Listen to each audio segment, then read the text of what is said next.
Today on San Custom Guras.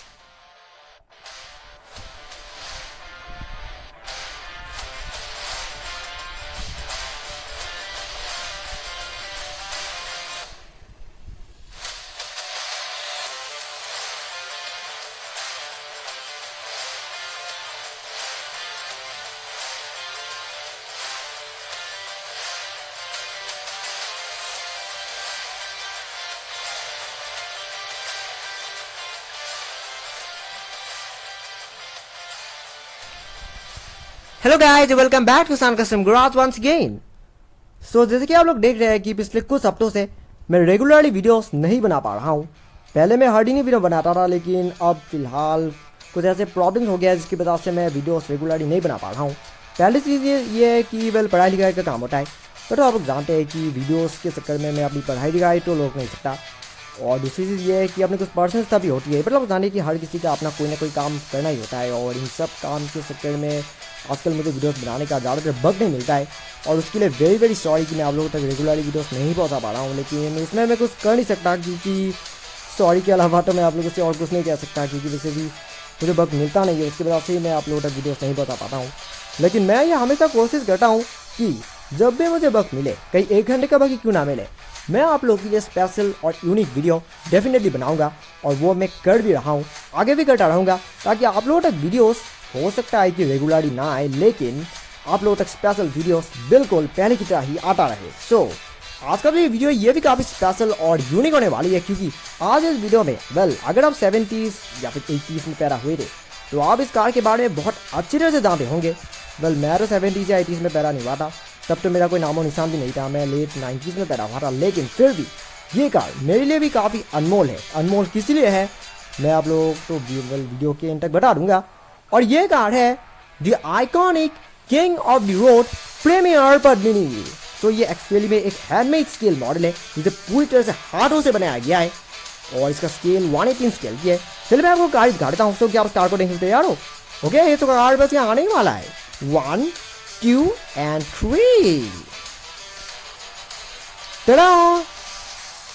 The fully handmade scale 118 model of Premier Padmini. ये देखिए,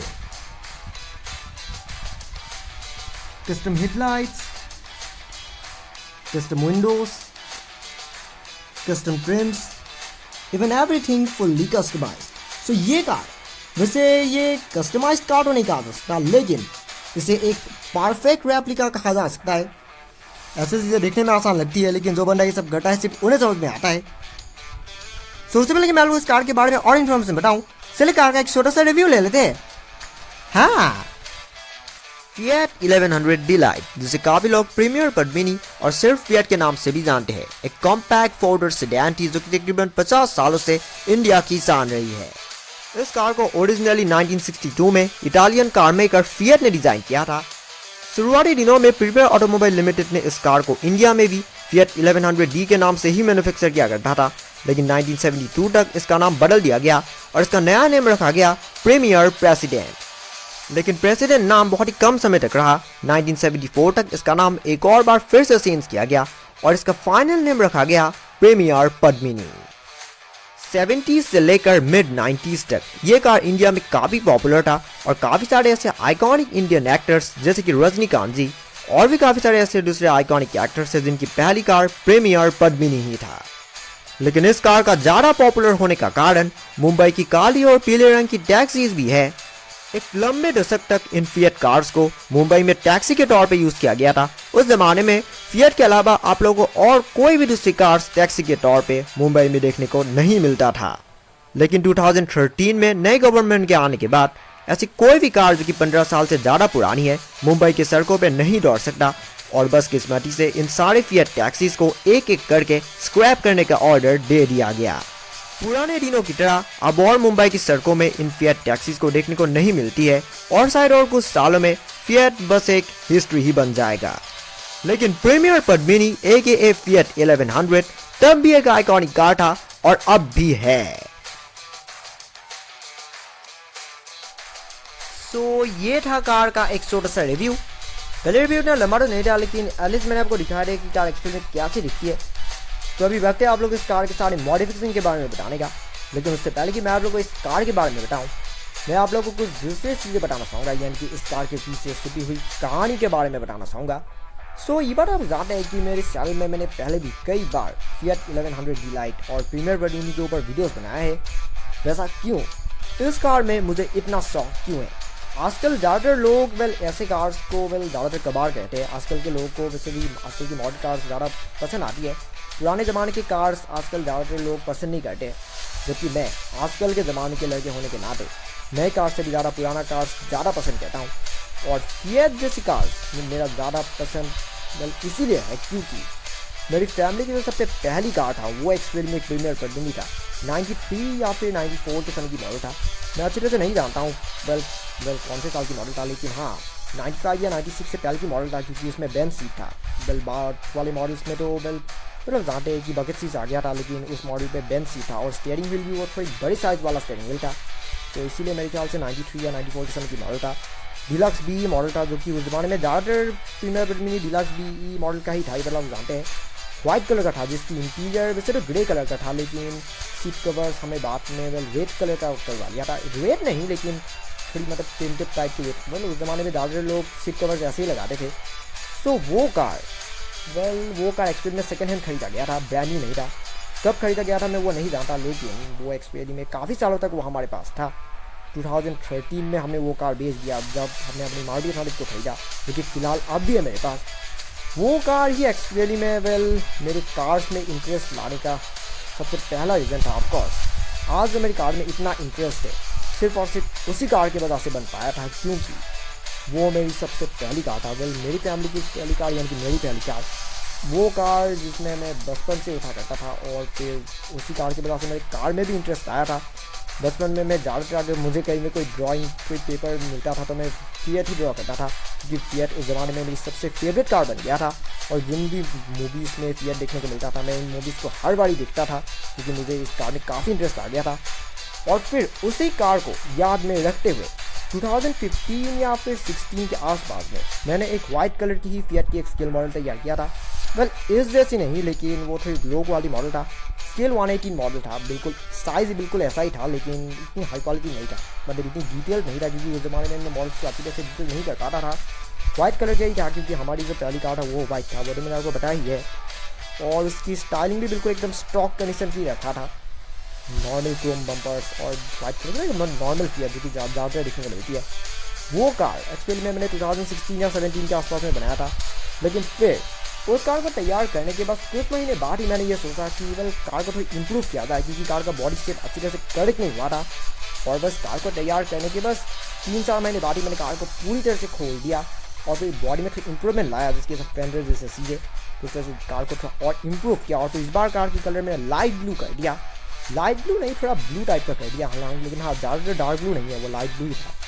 light blue जिसमें white wall tyres कर दिया और विंडोज़ एकदम प्रिंटेड कर दिया। पहले विंडोज़ प्रिंटेड नहीं था, कोई ग्रे टाइप का था, लेकिन फिर बाद में प्रिंटेड विंडोज़ कर दिया। फिर उस स्टाइलिंग में ही कार काफ़ी समय तक रहा, लेकिन फिर और कुछ महीने बाद मैंने सोचा कि कार में थोड़ी और इम्प्रूवमेंट किया जाए। और इस बार मैंने कार में थोड़ी और इम्प्रूवमेंट किया, बॉडी शेप को थोड़ा और करेक्ट किया और देखने में कार को और ज़्यादा फिएट जैसा दिखाया, क्योंकि पहले कार काफ़ी बॉक्सी हुआ था। ये सब कर्व फेंडर्स और कर्व विंडो ये सब चीज़ें करेक्ट नहीं हुआ था। तो इस वजह से मैंने कार में थोड़ी और इम्प्रूवमेंट किया। और फिर इस बार मैंने कार को फिर से ही ब्लू कलर किया, लेकिन थोड़ी बहुत इम्प्रूवमेंट किया। फिर उस स्टाइलिंग के बाद मैंने काफ़ी समय तक कार में और कोई अपडेट्स नहीं किया, तकरीबन 1 साल तक कार वैसा का वैसा ही रहा। लेकिन फिर 2018 के एंड तक मैंने कार में एक और बार रेस्टोरेशन करने की सोचा, क्योंकि तब तक कार ऑलरेडी तकरीबन 3 साल पुराना हो ही चुका था, क्योंकि 2016 या 17 में बनाया था। तो फिर 3 साल नहीं, लेकिन तकरीबन 2 साल पुराना हो ही चुका था। तो इसीलिए मैंने कार में वैसे रेस्टोरेशन का काम वैसे भी ज़रूरत था। मैंने आप लोगों को वीडियो दिखाया था 2018 के एंड में आया था, जब मैं कार में काम कर रहा था, तभी मैंने आपको वीडियो दिखाया था। मैंने पूरी तरह से कार को काट भी दिया था, आप लोगों को याद ही होगा, क्योंकि मैं कार में नए पैनल्स जोड़ने वाला था। और फिर उसके बाद उस कार को इस बार मैंने बॉडी में और इम्प्रूवमेंट किया, शेप और करेक्ट किया था कि वो दिखने में और ज़्यादा फिएट जैसी दिखे। और फिर इस बार मैंने कार की कलर डार्क ब्लू कर दिया था। रूफ टॉप जो कि एकदम वाइट कर दिया, वाइट नहीं थोड़ी सिल्वर टाइप का कर दिया। और विंडोज़ भी इस बार क्लियर लेंस टाइप की कर दिया, ताकि देखने में थोड़ा और रियलिस्टिक दिखे। लेकिन किसी वजह से मैं अपने कुछ दूसरे प्रोजेक्ट्स में इतना बिजी हो गया कि उस कार को मैं कभी भी कंप्लीट नहीं कर पाया। और फिर काफ़ी समय तक वो कार ऐसे इनकम्प्लीट मेरे कमरे के कॉर्नर में पड़ा रहा। कार धीरे धीरे सड़ने लगा। और फिर 2019 के शुरू में मैंने कार में फिर से रेस्टोरेशन किया काम किया और इस बार मैंने कार की कलर ग्रीन कर दिया और बॉडी में जो भी चीज़ें इतने समय से पड़े रहने की वजह से खराब हो गया था उन सबको ठीक कर दिया और फिर कार को फाइनली कंप्लीट कर दिया। मैंने आपको वीडियो दिखाया था वो थोड़ी एकदम ग्रीन नहीं, थोड़ी टॉर्क्विज ब्लू टाइप की कलर। मैं आप लोगों को ये सब इसलिए बता रहा हूँ क्योंकि ये सब बताना जरूरी है ताकि आप लोग को पता चले कि इस कार के पीछे क्या क्या कहानी है। मैंने आपको बताया है कि कहानी काफ़ी लंबी है। सो उसके बाद कार काफ़ी समय तक वैसा ही रहा, लेकिन फिर 2019 के एंड तक मैंने कार में फिर से रजिस्ट्रेशन करने की सोचा, कार को फिर और इम्प्रूव करने की सोचा और इस बार मैंने कार की कलर ब्लैक कर दिया, मेटालिक ब्लैक। और फिर उसके बाद बस किस्मती से 2019 के दिसंबर में मेरे डैड गुजर गए और उसके बाद उस कार का काम पूरी तरह से रुक गया, कम्प्लीटली रुक गया एट ऑल, क्योंकि मुझे और कार में काम करने का मन ही नहीं किया। क्योंकि जानते कि डैड गुजरने के बाद मेरा माइंड काफ़ी मतलब उदास हो गया, जिसकी वजह से अब मुझे और कार में काम करने का मन नहीं किया। और फिर उसके बाद कुछ महीने बाद से मैंने कुछ दूसरे प्रोजेक्ट्स में काम करना शुरू कर दिया और लेकिन फिर ये कार काफ़ी समय तक इनकॉम्प्लीट पड़ा रहा। बड़े कार फिर से धूल पड़ने लगा, फिर से ख़राब हो गया और फिर बस कुछ दिन पहले ही मुझे ये कार एकदम धूल मिट्टी से भरा हुआ मेरे मतलब एक शोकेस के ऊपर मुझे पड़ा हुआ मिला और उसके ऊपर काफ़ी सारी धूल मिट्टी पड़ा हुआ था। पार्ट्स भी अच्छे से जुड़ा नहीं था क्योंकि मैंने कार का काम इनकॉम्प्लीट छोड़ दिया था। और फिर मुझे याद आया कि इस कार का काम तो मुझे पहले ही कंप्लीट करना चाहिए था और फिर मैंने सोचा कि इस बार मैं कार का काम कंप्लीट कर दूंगा और फाइनली कार इस बार कंप्लीट हो गया। तो ये तो कहानी जैसे थोड़ी छोटी हुआ, वीडियो ऑलरेडी 6 महीने का हो चुका है, ये तो अभी मतलब छोटी हुआ है क्योंकि कहानी और भी लंबी है। तो यही है कार के पीछे हुई मतलब छुपी हुई कहानी। मैंने आपको बताया दिया कि फिएट में मेरा इंटरेस्ट क्यों आया था, क्योंकि मेरी फैमिली की सबसे पहली कार फिएट था। काफ़ी लोग तो शायद आप ये समझते हैं कि मेरी पहली कार वो मारुति था, लेकिन वो वैसा नहीं है, वो हमारी सेकंड कार था। सबसे पहली तो फिएट कार था, वो तो मैंने आपको बताया ही है, जिसकी वजह से ही फिएट और एम्बेसडर जैसी कार्स में मुझे ज़्यादा इंटरेस्ट आ रहा है क्योंकि ये सब दिखने में ऑलमोस्ट आइडेंटिकल दिखती है। तो फाइनली वक्त है आप लोग को इस कार के सारे मॉडिफिकेशन यानी कि सारे डिटेलिंग के बारे में बताने का। तो इसका शेप जनरली 100% करेक्ट नहीं कहा जा सकता क्योंकि रूफ जैसे चीज़ें अब भी थोड़ी बॉक्सी है, क्योंकि मैंने आपको बताया कि इस कार में काफ़ी बार अपडेट्स किया गया है। सबसे पहली बार वाइट, फिर ब्लू, फिर डार्क ब्लू, फिर ग्रीन, उसके बाद फाइनली ब्लैक कलर। यानी कि आप खुद सोचिए अबाउट 6 to 7 टाइम्स इस कार में अपडेट्स किया गया है। ऑफकोर्स इतना अपडेट तो शायद मैंने अपने किसी भी दूसरे मॉडल में नहीं किया है, तो इसलिए कार थोड़ी बहुत ख़राब हो जाना ये सब तो बनता ही है। तो सबसे पहले बारी आती है कार के फ्रंट एंड की। तो अगर फ्रंट एंड की बात करें तो फ्रंट एंड में आप लोग को देखने को मिलेगा chrome grill. Generally Premier version में क्रोम ग्रिल नहीं दिखता था, ग्रिल ज़्यादातर से ग्रेस टाइप का होता था और उसमें PAL यानी कि प्रीमियर ऑटोमोबाइल लिमिटेड का लोगो होता था। ये ग्रिल काफ़ी बहुत प्रीमियर प्रेसिडेंट जो कि परवीनी से पहले आया था और ओरिजिनल फिएट 1100 से ज़्यादा इंस्पायर्ड है क्योंकि इसकी ग्रिल देखते हैं आप, ये पूरा क्रोम है और बीच में फिएट की लोगो जो कि काफ़ी बहुत 1100 डिलाइट से इंस्पायर्ड है।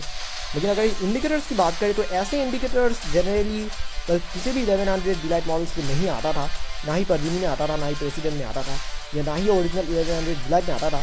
ऐसे ही राउंड इंडिकेटर्स जो कि बहुत ही पुरानी मॉडल्स जैसे कि मिलीसेंटो, एलिगेंट जैसे और सुपर सीडैक जैसे मॉडल्स में आता था, वो वही फिएट 1100 भी था लेकिन वो पहले वाला जनरेशन था। मैंने काफ़ी बहुत ओरिजिनल फिएट 1100 से भी थोड़ी बहुत इंस्पिरेशन दिया है और तो इंडिकेटर्स को क्लियरेंस की बना दिया है। हेडलाइट भी बिल्कुल कस्टम बिल्ड है, ये सब एकदम हाथों से तैयार किया गया है। बम्पर्स भी कंप्लीटली हाथों से तैयार किया गया है, इन्हें डबल साइडेड टेप के ऊपर काफ़ी सारी क्रोम प्लेटिंग करके तैयार किया गया है। मेहनत काफ़ी लगा है लेकिन मेहनत का फल वैसे तो ज़्यादा कि मीठा ही होता है। तो कार इन सब मेहनत तो लगा है लेकिन फिर भी कार दिखने में काफ़ी अच्छी दिख रही है। तो नेक्स्ट बारी आती है कार की साइड प्रोफाइल की। अगर साइड प्रोफाइल की बात करें तो साइड प्रोफाइल में आपको देखने को मिलेगा ब्लैक विंडोज़। तो ये ब्लैक नहीं है, ग्रे है। ग्रे विंडोज़ भी वैसे इतना बुरा नहीं है क्योंकि कार का कलर ब्लैक है, तो इसीलिए ग्रे विंडोज़ से ज़्यादा मैच करेगा। विंडोज़ की ट्रिम्स काफ़ी बहुत ओरिजिनल फिएट 1200 मॉडल से इंस्पायर्ड है, जैसे कि क्रोम पिलर, ये क्रोम नहीं है, सिल्वर है। जनरली 1100 डिलाइट और प्रीमियर वर्जन दोनों में ही कभी भी सिल्वर वाली पिलर नहीं आता था, वो ज़्यादातर बॉडी कलर का होता था। बस विंडो के बॉर्डर में सिल्वर वाला ट्रिम होता था, सिल्वर नहीं क्रोम होता था ओरिजिनल कार में। लेकिन 20 वाला पिलर भी इस तरह से ट्रिम्स के साथ सेम कलर का ओरिजिनल 1200 मॉडल में देखने को मिलता था, तो इसलिए मैंने थोड़ी बहुत इंस्पिरेशन 1200 मॉडल से भी लिया है। साइड मिरर्स भी एक्चुअली में मेरे कुछ दूसरे मॉडल से निकाला गया था, मेरे कुछ दूसरे मॉडल था जिसमें से मैंने ये मिरर्स निकाल लिया था और फिर इन्हें मैंने वाइनल रैपिंग कर लिया है सिल्वर कलर में ताकि इन ट्रिम्स के साथ इसका कलर अच्छी तरह से मैच करे। और एवरीथिंग बिल्कुल हाथों से तैयार किया गया। इसकी बॉडी शेप देना काफ़ी मुश्किल था, लेकिन मैंने किसी तरह कार को जितना हो सके परफेक्ट बनाने की कोशिश किया है। हो सकता है कि इसकी विंडो और पीछे का इतना करेक्ट ना हो, क्योंकि विंडो वेल देखने में ऐसा लग रहा है कि हाथों से मोड़ा गया है, लेकिन जो भी हो इतने तक ही करना ही मेरे लिए काफ़ी मुमकिन था, क्योंकि ये कार वैसे भी वेल काफ़ी पुरानी कार है। पर आप जानते हैं मैंने आप लोगों को कहानी बता ही दिया है, तो इसलिए इतनी पुरानी कार में इस तरह से अपडेट्स डालना काफ़ी मुश्किल होता है। हर चीज़ें बिल्कुल हाथों से तैयार किया गया। ये सब जैसे कि बॉर्डर्स जनरली ये सब ओरिजिनल कार में क्रोम होती है, लेकिन इस कार में क्रोम की बजाय मैंने सिल्वर यूज़ किया है, क्योंकि क्रोम काफ़ी को नज़र नहीं आता है, और इसलिए मैंने सबको सिल्वर कर दिया है। जिसकी अगर इस पीछे के इन लाइसेंस प्लेट वाली लाइट्स की बात करें तो इन्हें भी बिल्कुल हाथों से ही बनाया गया है। क्या वैसे कि इन्हें एक्चुअली में 3D बनाया गया है, ये स्टिकर्स नहीं है, ये एक्चुअली में बिल्कुल ओरिजिनल कार की तरह ही इन्हें हाथों से मोड़ के बनाया गया है। और ये नंबर प्लेट यानी कि लाइसेंस प्लेट तो ये तो बस ऐसे ही मैंने रैंडम नंबर लिखी है, किसी कोई भी असली कार से इंस्पायर कर नहीं बनाया है। पीछे वाला हिस्सा जनरली कुछ ज़्यादा अजीब हुआ है, मुझे ऐसा लग रहा है, क्योंकि विंडो का शेप कुछ ठीक नहीं हुआ है। लेकिन जो भी हो, क्योंकि मैं सिर्फ कभी फ्यूचर में एक और बढ़िया मॉडल बनाने की सोच रहा हूँ, लेकिन फिलहाल के लिए ये मॉडल आप लोगों को दिखाना कुछ भी बनता है। टेल लाइट्स ये सब वही टेल लाइट्स है जो कि मैंने तकरीबन 2-3 साल पहले तैयार किया था। इस कार के सारे पार्ट्स ही ऑलमोस्ट पुरानी पार्ट्स है, जो कि मैंने पहले जब कार को तैयार किया था तब जो पार्ट्स मैंने बनाया था अभी भी कार में वही पार्ट्स यूज़ किया गया है, क्योंकि वो अब भी बिल्कुल अच्छी कंडीशन में था। ये सब बम्पर्स मैंने पहले ही तैयार किया था, यानी कि पहले जब मैंने कार को ग्रीन कलर और ब्लू कलर किया था तभी मैंने ये सब तैयार किया था। लेकिन फिर मैंने ये सब पार्ट रीयूज़ किया है, क्योंकि ये सब वैसे भी अच्छी कंडीशन में है, तो इसलिए इन सबको फिर से बनाने का कोई मतलब नहीं है। लेकिन अगर इस ग्रिल की बात करें तो इस ग्रिल को वैसे नया बनाया गया है। ये पहले तो कार में मैंने एक ब्लैक ग्रिल लगाया था, क्योंकि तब कार का कलर ब्राइट था, लेकिन अब क्योंकि कार का कलर अब ब्लैक हो गया है तो इसलिए ब्लैक कलर की कार में ब्लैक ग्रिल अच्छा नहीं दिखेगा, तो इसलिए मैंने ग्रिल क्रोम कर दिया। अगर इन व्हील्स की बात करें तो ये व्हील्स एक्चुअली में मेरे को दूसरे मॉडल से निकाला गया है। व्हील्स और साइड मिरर्स जैसे चीज़ें मैंने तैयार नहीं किया है, बल्कि इन्हें एक्चुअल स्किन मॉडल से निकाला गया है। मैं चाहूँ तो इन सबको हाथों से भी तैयार कर सकता था, लेकिन हाथों से तैयार करने से ये परफेक्ट नहीं होता, और इसलिए मैंने इन सबको एक्चुअल मॉडल से निकाल लिया।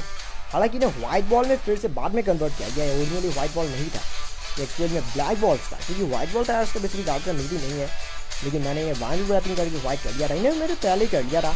कार का तो पेंटिंग का काम है, ये जो ब्लैक वाला तो पेंटिंग दिख रहा है जिसे तकरीबन 1 साल पहले तैयार किया गया था, तो इसीलिए काफ़ी बहुत पेंट की थोड़ी ग्लेजिंगनेस कम हो गया है। पहले ये काफ़ी शाइनी था, लेकिन क्योंकि 1 साल तक इसमें धूल मिट्टी पड़ा हुआ था, जिसकी वजह से इसकी पेंट काफ़ी बहुत ख़राब ही हो गया।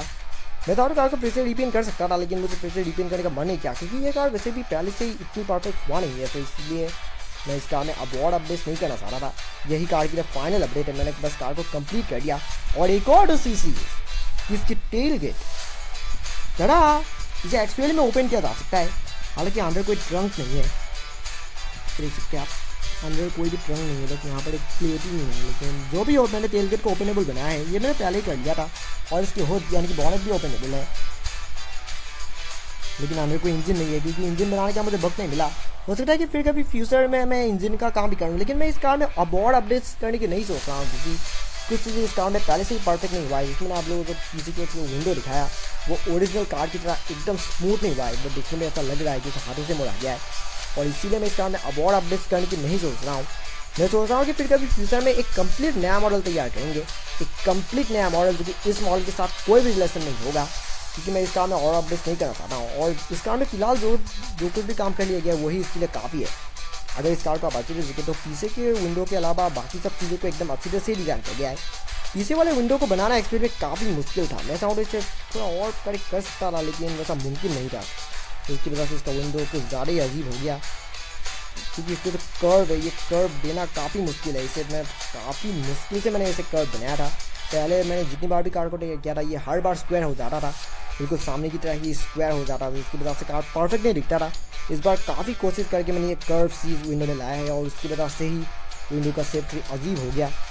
लेकिन जो भी हो, ये सब अजीब हो या फिर जो भी हो, ये सब चीज़ें बेसिकली मैं हर भी नहीं कहता हूँ कि ये सब चीज़ें देखने में आसान लगती है, लेकिन जो बंदा ये सब काम करता है सिर्फ उन्हें समझ में आता है कि ये सब काम करना कितना ज़्यादा मुश्किल है और कितना आसान। इस कार को तैयार करने में मुझे काफ़ी मुश्किल हुआ है। मैंने इस कार के मुझे भी मैंने आपको बताया है कि कार मुझे बहुत बुरी कंडीशन में मिला था, एकदम धूल मिट्टी से भरा हुआ था, क्योंकि मैंने इसका काम 2019 में रोक दिया था, और फिलहाल तो और कुछ महीनों में तो 20 भी एंड हो जाएगा, तो इसीलिए तकरीबन 1 साल तक इसके ऊपर धूल मिट्टी पड़ा हुआ था, और सब पार्ट्स भी इसमें असेंबल नहीं था। ना ही बम्पर, ना ही ग्रिल, ना ही हेडलाइट्स, कुछ भी नहीं था।